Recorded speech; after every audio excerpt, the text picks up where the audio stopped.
বিসমিল্লাহির রহমানির রহিম। আসসালামু আলাইকুম ওয়া রাহমাতুল্লাহ। বাজান আমার ভাইরা, আপনাদের সামনে আমি কিছু আরো হাকিকতের বাণী বলবো। এখন দেখা যায় অনেক ফেসালত সৃষ্টি হইতাছে। ইউটিউব ফেসবুক করলে শুধু ফেসালত ফেসালত।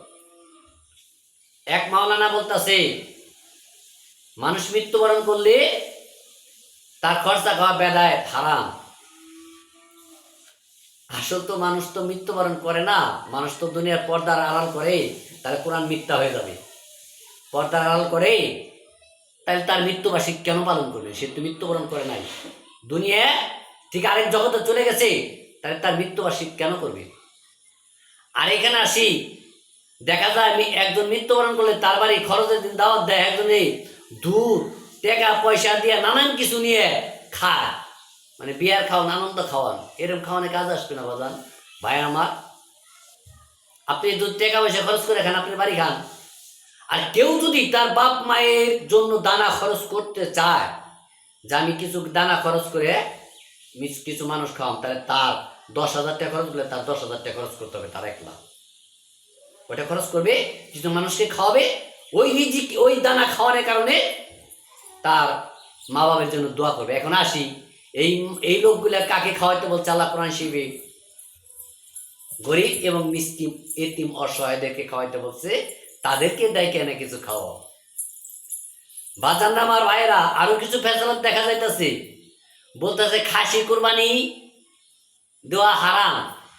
আপনি ইউটিউব খুলে দেখেন, চলবে না। কেন? ওরে বান্ধাইছে। আসলে বাজান আমার ভাইয়েরা, কোরআন শিবে তাই বলে যে পাঠা কুরবানি দিতে হবে। যেহেতু আরবি রাষ্ট্রে কোনো দুম ব্যাগও কোনো কাটান কুটান নাই, সবই পাঠা। আমার বাংলাদেশে যদি পাঠা কুরবানি দেয় না, তবে তো হিন্দু পাঠা বলে দিছে। আসলে আমাকেও বোঝার ভুল আছে। আপনি পাঠা কুরবানি দেন, তাহলে একটা আসেন, মানে নাবালক বলতে একটা বকরি নিয়ে আসেন, তাকে কুরবানি দেন। পাঠা কুরবানি দিলে হবে।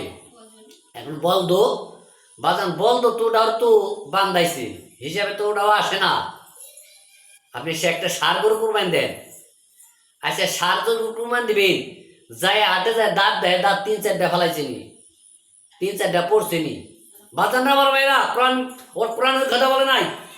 কোরআন বলে, সূরা বাকারার ভিতরে বলে, তুমি ওই গরুটা কিনে আনো যে গরুর যৌবনে পরিণত হয়, ও নির্দোষ, ওর কোনো দোষ নাই। তুমি ওই গরুটা কিনে নিয়ে এসো। সূরা বাকারার তো বকন গরু বলা হয়েছে, তুমি বকন গরু নিয়ে আসো। বাজান আমার ভাইয়েরা, আপনারা ফেসালত সৃষ্টিতে পড়বেন না। মা বাবা মৃত্যুবরণ করলে মানুষ খাওয়ালে গরিব মিসকিন খাওয়াবেন।